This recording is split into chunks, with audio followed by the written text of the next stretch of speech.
സകലത്തിന്റെയും സൃഷ്ടാവും പിതാവുമായ ദൈവത്തിന്റെയും കർത്താവായ യേശുക്രിസ്തുവിന്റെ നാമത്തിൽ ഏവർക്കും സ്നേഹവന്ദനം. ഇന്ന് ഒക്ടോബർ 5. ഇന്ന് നമ്മൾ വായിക്കുന്ന ആദ്യത്തെ വായനാഭാഗം ദിനവൃത്താന്തം 1-ാം പുസ്തകം 20-21 അധ്യായങ്ങൾ. ദിനവൃത്താന്തം 1-ാം പുസ്തകം 20-ാം അധ്യായം 1-ാം വാക്യം മുതൽ. പിറ്റേ ആണ്ടിൽ രാജാക്കന്മാർ യുദ്ധത്തിന് പുറപ്പെടുന്ന കാലത്ത് യോവാബ് സൈന്യബലത്തോടെ പുറപ്പെട്ട് അമ്മോന്യരുടെ ദേശത്തെ ശൂന്യമാക്കിയിട്ട് ചെന്ന് രബ്ബായെ വളഞ്ഞു. ദാവീദോ യെരൂശലേമിൽ തന്നെ താമസിച്ചിരുന്നു. യോവാബ് രബ്ബായെ പിടിച്ച് നശിപ്പിച്ചു. ദാവീദ് അവരുടെ രാജാവിന്റെ കിരീടം അവന്റെ തലയിൽ നിന്ന് എടുത്തു. അതിന്റെ തൂക്കം 1 താലന്ത് പൊന്ന് എന്ന് കണ്ടു. അതിൽ രത്നങ്ങളും പതിച്ചിരുന്നു. അത് ദാവീദിന്റെ തലയിൽ വെച്ചു. അവൻ ആ പട്ടണത്തിൽ നിന്ന് അനവധി കൊള്ളയും കൊണ്ടുവന്നു. അവൻ അതിലെ ജനത്തെ പുറത്തു കൊണ്ടുവന്ന് ഈർച്ചവാളിനും മെതിവണ്ടിക്കും കോടാലിക്കും ആക്കി. ഇങ്ങനെ ദാവീദ് അമ്മോന്യരുടെ എല്ലാ പട്ടണങ്ങളോടും ചെയ്തു. പിന്നെ ദാവീദും സകല ജനവും യെരൂശലേമിലേക്ക് മടങ്ങിപ്പോന്നു. അതിനുശേഷം ഗേസരിൽ വെച്ച് ഫെലിസ്ത്യരോട് യുദ്ധമുണ്ടായി. ആ സമയത്ത് ഹൂശാത്യനായ സിബക്കായി മല്ലന്മാരുടെ പക്കലിൽ ഒരുത്തനായ സിപ്പായിയെ വെട്ടിക്കൊന്നു. പിന്നെ അവർ കീഴടങ്ങി.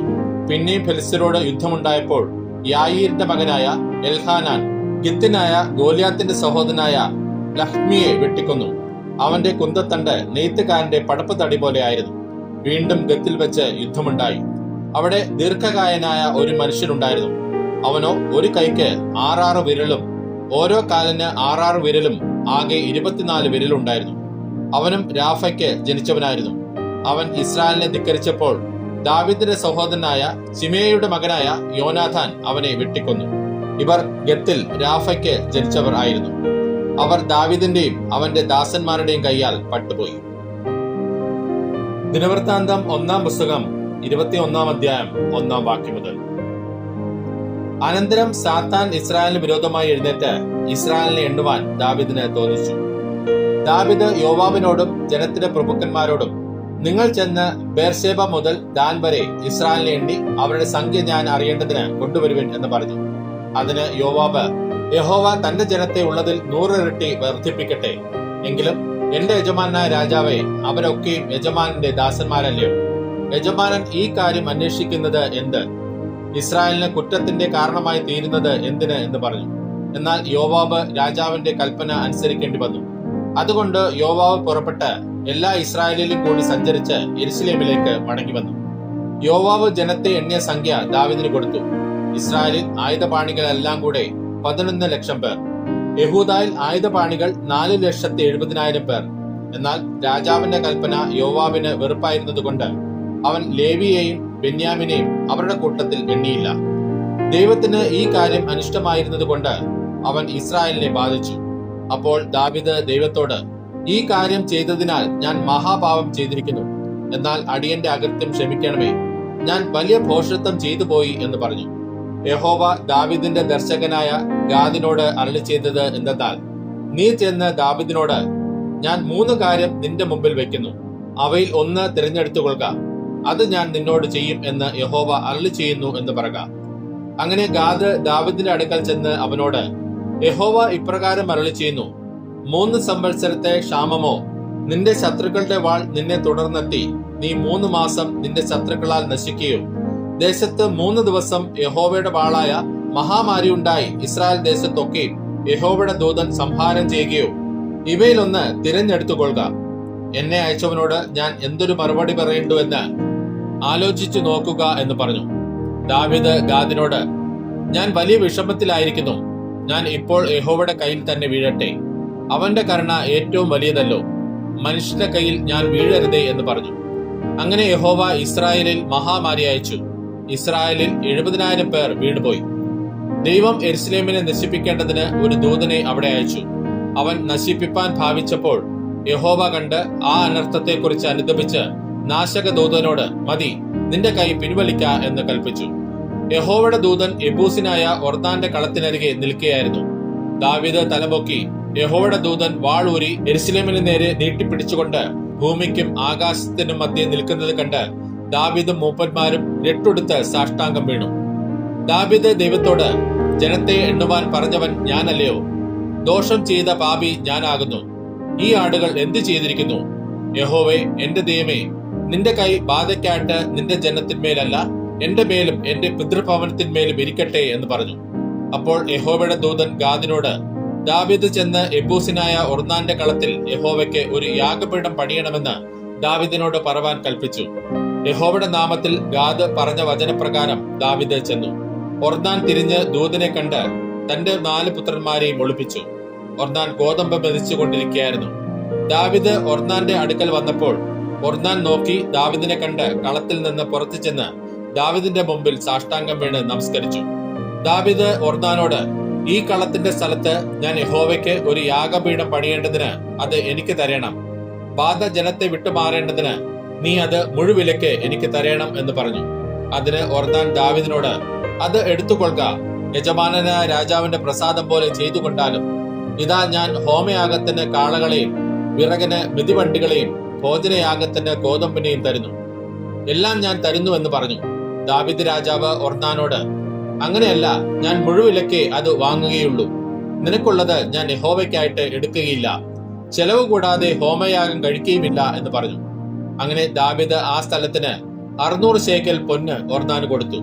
ദാവീദ് അവിടെ യഹോവയ്ക്ക് ഒരു യാഗപീഠം പണിത് ഹോമയാഗങ്ങളും സമാധാനയാഗങ്ങളും കഴിച്ച് യഹോവയോട് പ്രാർത്ഥിച്ചു.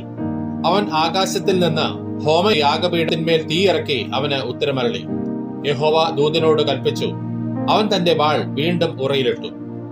ആ കാലത്ത് യെബൂസിനായ ഒർന്നാന്റെ കളത്തിൽ വെച്ച് യഹോവ തന്റെ പ്രാർത്ഥനയ്ക്ക് ഉത്തരമരളിയെന്ന് ദാവീദ് കണ്ടിട്ട് അവിടെ യാഗം കഴിച്ചു.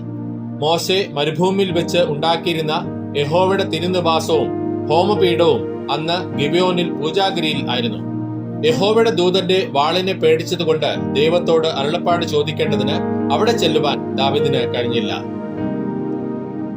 ഇന്ന് നമ്മൾ വായിക്കുന്ന രണ്ടാമത്തെ വായനാഭാഗം യെഹെസ്കേൽ പ്രവാചകന്റെ പുസ്തകം 31-ാം അധ്യായം. യെഹെസ്കേൽ പ്രവാചകന്റെ പുസ്തകം 31-ാം അധ്യായം 1-ാം വാക്യം മുതൽ. 11-ാം ആണ്ട് 3-ാം മാസം 1-ാം തീയതി യഹോവയുടെ അരുളപ്പാട് എനിക്കുണ്ടായതെന്നാൽ, മനുഷ്യപുത്ര, നീ മിസ്രൈം രാജാവായ ഫറവോനോടും അവന്റെ പുരുഷാരത്തോടും പറയേണ്ടത്, നിന്റെ മഹത്വത്തിൽ നീ ആർക്ക് സമൻ? അശൂർ ലെബാനോനിൽ ഭംഗിയുള്ള കൊമ്പുകളോടും തണലുള്ള ഇലകളോടും പൊക്കത്തിലുള്ള വളർച്ചയോടും കൂടിയ ഒരു ദേവദാരുവായിരുന്നുവല്ലോ. അതിന്റെ തുഞ്ചം മേഘങ്ങളോളം എത്തിയിരുന്നു. വെള്ളം അതിനെ വളർത്തി ആടി അതിനെ ഉയരുമാറാക്കി. അതിലെ നദികൾ തോട്ടത്തെ ചുറ്റിയൊഴുകി. അത് തന്റെ ഒഴുക്കുകളെ വയലിലെ സകല വൃക്ഷങ്ങളുടെയും അടുക്കലേക്ക് അയച്ചു കൊടുത്തു. അതുകൊണ്ട് അത് വളർന്ന് വയലിലെ സകല വൃക്ഷങ്ങളെക്കാളും പൊങ്ങി. അത് വെള്ളത്തിന്റെ പെരുപ്പം കൊണ്ട് പടർന്ന് തന്റെ കൊമ്പുകളെ പെരുക്കി ചില്ലികളെ നീട്ടി. അതിന്റെ ചില്ലികളിൽ ആകാശത്തിലെ പറവയൊക്കെയും കൂടുണ്ടാക്കി. അതിന്റെ കൊമ്പുകളുടെ കീഴെ കാട്ടുമൃഗമൊക്കെയും പെട്ടുകിടന്നു. അതിന്റെ തണലിൽ വലിയ ജാതികളൊക്കെയും പാർത്തു. ഇങ്ങനെ അതിന്റെ വേർ വളരെ വെള്ളത്തിനരികെ ആയിരുന്നതുകൊണ്ട് അത് വലുതായി കൊമ്പുകളെ നീട്ടി ശോഭിച്ചിരുന്നു. ദൈവത്തിന്റെ തോട്ടത്തിലെ ദേവദാരുക്കൾക്ക് അതിനെ മറപ്പാൻ കഴിഞ്ഞില്ല. സരള വൃക്ഷങ്ങൾ അതിന്റെ കൊമ്പുകളോട് തുല്യമായിരുന്നില്ല. അരിഞ്ഞിൽ വൃക്ഷങ്ങൾ അതിന്റെ ചില്ലികളോട് ഒത്തിരുന്നില്ല. ദൈവത്തിന്റെ തോട്ടത്തിലെ ഒരു വൃക്ഷവും ഭംഗിയിൽ അതിനോട് സമമായിരുന്നതുമില്ല. കൊമ്പുകളുടെ പെരുപ്പം കൊണ്ട് ഞാൻ അതിന് ഭംഗി വരുത്തിയതിനാൽ ദൈവത്തിന്റെ തോട്ടമായ ഏദനിലെ സകല വൃക്ഷങ്ങളും അതിനോട് അസൂയപ്പെട്ടു. അതുകൊണ്ട് യഹോവയായ കർത്താവ് ഇപ്രകാരം അരുളിച്ചെയ്യുന്നു, അത് വളർന്നു പൊങ്ങി തുഞ്ചം മേഘങ്ങളോളം നീട്ടി അതിന്റെ ഹൃദയം തന്റെ വളർച്ചയെങ്കിൽ ഗർഭിച്ചു പോയതുകൊണ്ട് ഞാൻ അതിനെ ജാതികളിൽ ബലവാനവന്റെ കയ്യിൽ ഏൽപ്പിക്കും. അവൻ അതിനോട് ഇടപെടും. അതിന്റെ ദുഷ്ടത നിമിത്തം ഞാൻ അതിനെ തള്ളിക്കളഞ്ഞിരിക്കുന്നു. ജാതികളിൽ ഉഗ്രന്മാരായ അന്യജാതിക്കാർ അതിനെ വെട്ടിത്തള്ളിയിട്ട് അതിന്റെ കൊമ്പുകൾ മലകളിലും എല്ലാ താഴ്വരകളിലും വീണു. അതിന്റെ ശാഖകൾ ദേശത്തിലെ എല്ലാ തോടുകളുടെയും അരികത്ത് ഒടിഞ്ഞു കിടക്കുന്നു. ഭൂമിയിലെ സകല ജാതികളും അതിന്റെ തണൽ വിട്ടിറങ്ങി അതിനെ ഉപേക്ഷിച്ചു പോയി. വീണുകിടക്കുന്ന അതിന്റെ തടിമേൽ ആകാശത്തിലെ പറവയൊക്കെയും പാർക്കും. അതിന്റെ കൊമ്പുകളുടെ ഇടയിലേക്ക് കാട്ടുമൃഗമൊക്കെയും വരും.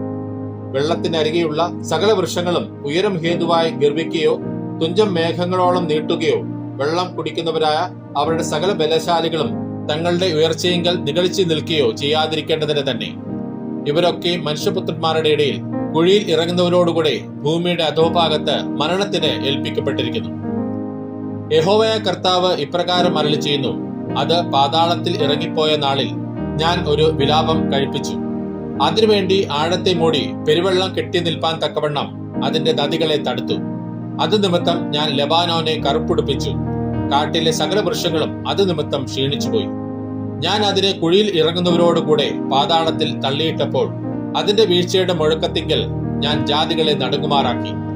ഏദനിലെ സകല വൃക്ഷങ്ങളും ലെബാനോനിലെ ശ്രേഷ്ഠവും ഉത്തമവുമായ വെള്ളം കുടിക്കുന്ന സകല വൃക്ഷങ്ങളും ഭൂമിയുടെ അധോഭാഗത്ത് ആശ്വാസം പ്രാപിച്ചു. അവയും അതിനോടുകൂടെ വാളാൽ നിഹതന്മാരായവരുടെ അടുക്കൽ പാതാളത്തിൽ ഇറങ്ങിപ്പോയി. അതിന്റെ തുണയായി അതിന്റെ നിഴലിൽ ജാതികളുടെ മധ്യേ പാർത്തവർ തന്നെ. അങ്ങനെ നീ മഹത്വത്തിലും വലുപ്പത്തിലും ഏദനിലെ വൃക്ഷങ്ങളിൽ ഏതിനോട് തുല്യമാകുന്നു. എന്നാൽ നീ ഏദനിലെ വൃക്ഷങ്ങളോടുകൂടെ ഭൂമിയുടെ അധോഭാഗത്ത് ഇറങ്ങിപ്പോകേണ്ടി വരും. വാളാൽ നിഹതന്മാരായവരോടുകൂടെ നീ അഗ്രചർമ്മികളുടെ ഇടയിൽ കിടക്കും. ഇത് ഫറവോനും അവന്റെ സകല പുരുഷാരവും തന്നെ എന്ന് യഹോവയായ കർത്താവിന്റെ അരുളപ്പാട്. ഇന്ന് നമ്മൾ വായിക്കുന്ന മൂന്നാമത്തെ വായനാഭാഗം അപ്പോസ്തലനായ പൗലോസ് എഫെസ്യർക്ക് എഴുതിയ ലേഖനം 1-2 അധ്യായങ്ങൾ. അപ്പോസ്തലനായ പൗലോസ് എഫെസ്യർക്ക് എഴുതിയ ലേഖനം 1-ാം അധ്യായം 1-ാം വാക്യം മുതൽ. ദൈവേഷ്ടത്താൽ ക്രിസ്തുയേശുവിന്റെ അപ്പോസ്തലനായ പൗലോസ് എഫെസോസിലുള്ള വിശുദ്ധന്മാരും ക്രിസ്തുയേശുവിൽ വിശ്വാസികളുമായവർക്ക് എഴുതുന്നത്: നമ്മുടെ പിതാവായ ദൈവത്തിൽ നിന്നും കർത്താവായ യേശുക്രിസ്തുവിങ്കിൽ നിന്നും നിങ്ങൾക്ക് കൃപയും സമാധാനവും ഉണ്ടാകട്ടെ. സ്വർഗത്തിലെ സകല ആത്മീക അനുഗ്രഹത്താലും നമ്മെ ക്രിസ്തുവിൽ അനുഗ്രഹിച്ചിരിക്കുന്ന നമ്മുടെ കർത്താവായ യേശുക്രിസ്തുവിന്റെ ദൈവവും പിതാവുമായവൻ വാഴ്ത്തപ്പെട്ടവൻ. നാം തന്റെ സന്നിധിയിൽ വിശുദ്ധരും നിഷ്കളങ്കരുമാകേണ്ടതിന് അവൻ ലോകസ്ഥാപനത്തിന് മുമ്പേ നമ്മെ അവനിൽ തിരഞ്ഞെടുക്കുകയും തിരുഹിതത്തിന്റെ പ്രസാദപ്രകാരം യേശുക്രിസ്തു മുഖാന്തരം നമ്മെ ദത്തെടുക്കേണ്ടതിന് അവൻ പ്രിയനായവനിൽ നമുക്ക് സൗജന്യമായി നൽകിയ തന്റെ കൃപാമഹത്വത്തിന്റെ പുകഴ്ചയ്ക്കായി സ്നേഹത്തിൽ നമ്മെ മുൻ നിയമിക്കുകയും ചെയ്തുവല്ലോ. അവനിൽ നമുക്ക് അവന്റെ രക്തത്താൽ അതിക്രമങ്ങളുടെ മോചനമെന്ന വീണ്ടെടുപ്പുണ്ട്. അത് അവൻ നമുക്ക് താൻ ധാരാളമായി കാണിച്ച കൃപാധനപ്രകാരം സകല ജ്ഞാനവും വിവേകവുമായി നൽകിയിരിക്കുന്നു. അവനിൽ താൻ മുൻ നിർണയിച്ച തന്റെ പ്രസാദത്തിന് തക്കവണ്ണം തന്റെ ഹിതത്തിന്റെ മർമ്മം അവൻ നമ്മോട് അറിയിച്ചു. അത് സ്വർഗത്തിലും ഭൂമിയിലുമുള്ളതെല്ലാം പിന്നെയും ക്രിസ്തുവിൽ ഒന്നായി ചേർക്ക എന്നിങ്ങനെ കാലസമ്പൂർണതയിലെ വ്യവസ്ഥക്കായി കൊണ്ട് തന്നെ അവനിൽ നാം അവകാശവും പ്രാപിച്ചു. തന്റെ ഹിതത്തിന്റെ ആലോചന പോലെ സകലവും പ്രവർത്തിക്കുന്നവന്റെ നിർണയപ്രകാരം മുൻ നിയമിക്കപ്പെട്ടത് മുമ്പിൽ കൂട്ടി ക്രിസ്തുവിൽ ആശവച്ചവരായ ഞങ്ങൾ അവന്റെ മഹത്വത്തിന്റെ പുകഴ്ചയ്ക്കാകേണ്ടതിന് തന്നെ. അവന് നിങ്ങൾക്കും നിങ്ങളുടെ രക്ഷയെക്കുറിച്ചുള്ള സുവിശേഷം എന്ന സത്യവചനം നിങ്ങൾ കേൾക്കുകയും അവനിൽ വിശ്വസിക്കുകയും ചെയ്തിട്ട് തന്റെ സ്വന്തം ജനത്തിന്റെ വീണ്ടെടുപ്പിന് വേണ്ടി തന്റെ മഹത്വത്തിന്റെ പുകഴ്ചയ്ക്കായിട്ട് നമ്മുടെ അവകാശത്തിന്റെ അച്ചാരമായ വാഗ്ദത്തത്തിന് പരിശുദ്ധാത്മാവിനാൽ മുദ്രയിട്ടിരിക്കുന്നു. അത് നിമിത്തം ഞാനും നിങ്ങൾക്ക് കർത്താവായ യേശുക്രിസ്തുവിലുള്ള വിശ്വാസത്തെയും സകല വിശുദ്ധന്മാരോടുള്ള സ്നേഹത്തെയും കുറിച്ച് കേട്ടിട്ട് നിങ്ങൾക്ക് വേണ്ടി ഇടവിടാതെ സ്തോത്രം ചെയ്ത് എന്റെ പ്രാർത്ഥനയിൽ നിങ്ങളെ ഓർത്തുകൊണ്ട് നമ്മുടെ കർത്താവായ യേശുക്രിസ്തുവിന്റെ ദൈവവും മഹത്വവുമുള്ള പിതാവുമായവൻ നിങ്ങൾക്ക് തന്നെക്കുറിച്ചുള്ള പരിജ്ഞാനത്തിൽ ജ്ഞാനത്തിന്റെയും വെളിപാടിന്റെയും ആത്മാവിനെ തരേണ്ടതിനും നിങ്ങളുടെ ഹൃദയദൃഷ്ടി പ്രകാശിപ്പിച്ചിട്ട് അവന്റെ വിളിയാലുള്ള ആശ ഇന്നതെന്നും വിശുദ്ധന്മാരിൽ അവന്റെ അവകാശത്തിന്റെ മഹിമാധനം ഇന്നതെന്നും അവന്റെ ബലത്തിൻ വല്ലഭത്വത്തിന്റെ വ്യാപാരത്താൽ വിശ്വസിക്കുന്ന നമുക്ക് വേണ്ടി വ്യാപരിക്കുന്ന അവന്റെ ശക്തിയുടെ അളവറ്റ വലിപ്പം ഇന്നതെന്ന് നിങ്ങൾ അറിയേണ്ടതിനും പ്രാർത്ഥിക്കുന്നു. അങ്ങനെ അവൻ ക്രിസ്തുവിലും വ്യാപരിച്ച് അവനെ മരിച്ചവരുടെ ഇടയിൽ നിന്ന് ഉയർപ്പിക്കുകയും സ്വർഗത്തിൽ തന്റെ വലത്തുഭാഗത്ത് എല്ലാ വാഴ്ചയ്ക്കും അധികാരത്തിനും ശക്തിക്കും കർത്തൃത്വത്തിനും ഈ ലോകത്തിൽ മാത്രമല്ല വരുവാനുള്ളതിലും വിളിക്കപ്പെടുന്ന സകല നാമത്തിനും അത്യന്തം മീതെ ഇരുത്തുകയും സർവവും അവന്റെ കാൽ കീഴാക്കി വെച്ച് അവനെ സർവത്തിനും മീതെ തലയാക്കി എല്ലാറ്റിലും എല്ലാം നിറയ്ക്കുന്ന അവന്റെ നിറവായിരിക്കുന്ന അവന്റെ ശരീരമായ സഭയ്ക്ക് കൊടുക്കുകയും ചെയ്തിരിക്കുന്നു. അപ്പോസ്തലനായ പൗലോസ് എഫെസ്യർക്ക് എഴുതിയ ലേഖനം 2-ാം അധ്യായം 1-ാം വാക്യം മുതൽ. അതിക്രമങ്ങളാലും പാപങ്ങളാലും മരിച്ചവരായിരുന്ന നിങ്ങളെയും അവൻ ഉയർപ്പിച്ചു. അവയിൽ നിങ്ങൾ മുമ്പേ ഈ ലോകത്തിന്റെ കാലഗതിയെയും ആകാശത്തിലെ അധികാരത്തിനും അനുസരണക്കേടിന്റെ മക്കളിൽ ഇപ്പോൾ വ്യാപരിക്കുന്ന ആത്മാവിനും അധിപതിയായവനെയും അനുസരിച്ച് നടന്നു. അവരുടെ ഇടയിൽ നാം എല്ലാവരും മുമ്പേ നമ്മുടെ ജഡമോഹങ്ങളിൽ നടന്ന് ജഡത്തിനും മനോവികാരങ്ങൾക്കും ഇഷ്ടമായത് ചെയ്തും കൊണ്ട് മറ്റുള്ളവരെ പോലെ പ്രകൃതിയാൽ കോപത്തിന്റെ മക്കളായിരുന്നു. കരുണാസമ്പന്നനായ ദൈവമോ നമ്മെ സ്നേഹിച്ച മഹാസ്നേഹ നിമിത്തം അതിക്രമങ്ങളാൽ മരിച്ചവരായിരുന്ന നമ്മെ ക്രിസ്തുവിനോടുകൂടെ ജീവിപ്പിക്കുകയും കൃപയാലത്രേ നിങ്ങൾ രക്ഷിക്കപ്പെട്ടിരിക്കുന്നത്. ക്രിസ്തുയേശുവിൽ നമ്മെക്കുറിച്ച് വാത്സല്യത്തിൽ തന്റെ കൃപയുടെ അത്യന്ത ധനത്തെ വരും കാലങ്ങളിൽ കാണിക്കേണ്ടതിന് ക്രിസ്തുവിൽ അവനോടുകൂടെ ഉയർത്തെഴുന്നേൽപ്പിച്ച് സ്വർഗത്തിൽ ഇരുത്തുകയും ചെയ്തു. കൃപയാലല്ലോ നിങ്ങൾ വിശ്വാസം മൂലം രക്ഷിക്കപ്പെട്ടിരിക്കുന്നത്. അതിനും നിങ്ങൾ കാരണമല്ല, ദൈവത്തിന്റെ ദാനമത്രേ. ആരും പ്രശംസിക്കാതിരിപ്പാൻ പ്രവൃത്തികളും കാരണമല്ല. നാം അവന്റെ കൈപ്പണിയായ സൽപ്രവൃത്തികൾക്കായിട്ട് ക്രിസ്തുയേശുവിൽ സൃഷ്ടിക്കപ്പെട്ടവരാകുന്നു. നാം ചെയ്തു പോരേണ്ടതിന് ദൈവം അവ മുന്നൊരുക്കിയിരിക്കുന്നു. ആകയാൽ നിങ്ങൾ മുമ്പേ പ്രകൃതിയാൽ ജാതികളായിരുന്നു. ജഡത്തിൽ കയ്യാലുള്ള പരിച്ഛേദനയേറ്റ് പരിച്ഛേദനക്കാർ എന്ന് പേരുള്ളവരാൽ അഗ്രചർമ്മക്കാർ എന്ന് വിളിക്കപ്പെട്ടിരുന്നു. അക്കാലത്ത് നിങ്ങൾ ക്രിസ്തുവിനെ കൂടാതെയുള്ളവരും ഇസ്രായേൽ പൗരതയോട് സംബന്ധമില്ലാത്തവരും വാഗ്ദത്തത്തിന്റെ നിയമങ്ങൾക്ക് അന്യരും പ്രത്യാശയില്ലാത്തവരും ലോകത്തിൽ ദൈവമില്ലാത്തവരുമായിരുന്നുവെന്ന് ഓർത്തുകൊള്ളുവിൻ. മുമ്പേ ദൂരസ്ഥരായിരുന്ന നിങ്ങൾ ഇപ്പോൾ ക്രിസ്തുയേശുവിൽ ക്രിസ്തുവിന്റെ രക്തത്താൽ സമീപസ്ഥരായിത്തീർന്നു. അവൻ നമ്മുടെ സമാധാനം. അവൻ ഇരുപക്ഷത്തെയും ഒന്നാക്കി ചട്ടങ്ങളും കൽപ്പനകളുമായ ന്യായപ്രമാണം എന്ന ശത്രുത്വം തന്റെ ജഡത്താൽ നീക്കി വേർപാടിന്റെ നടിച്ചുവർ ഇടിച്ചു കളഞ്ഞത് സമാധാനം ഉണ്ടാക്കിക്കൊണ്ട് ഇരുപക്ഷത്തെയും തന്നിൽ ഒരേ പുതുമനുഷ്യനാക്കി സൃഷ്ടിപ്പാനും ക്രൂശിന്മേൽ വെച്ച് ശത്രുത്വം ഇല്ലാതാക്കി അതിനാൽ ഇരുപക്ഷത്തെയും ഏക ശരീരത്തിൽ ദൈവത്തോട് നിരപ്പിപ്പാനും തന്നെ. അവൻ വന്ന് ദൂരത്തായിരുന്ന നിങ്ങൾക്ക് സമാധാനവും സമീപത്തുള്ളവർക്ക് സമാധാനവും സുവിശേഷിച്ചു.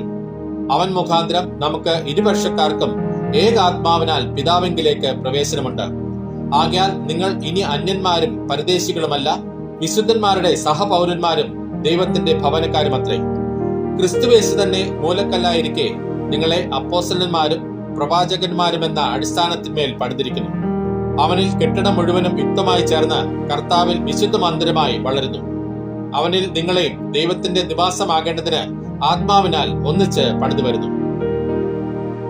ഇന്ന് നമ്മൾ വായിച്ചു കേട്ട ഈ വേദഭാഗങ്ങളാൽ പിതാവായ ദൈവത്തിൽ നിന്നും കർത്താവായ ക്രിസ്തുയേശുവിൽ നിന്നും ഏവർക്കും കൃപയും കനിവും സമാധാനവും ഉണ്ടാകട്ടെ. ആമേൻ.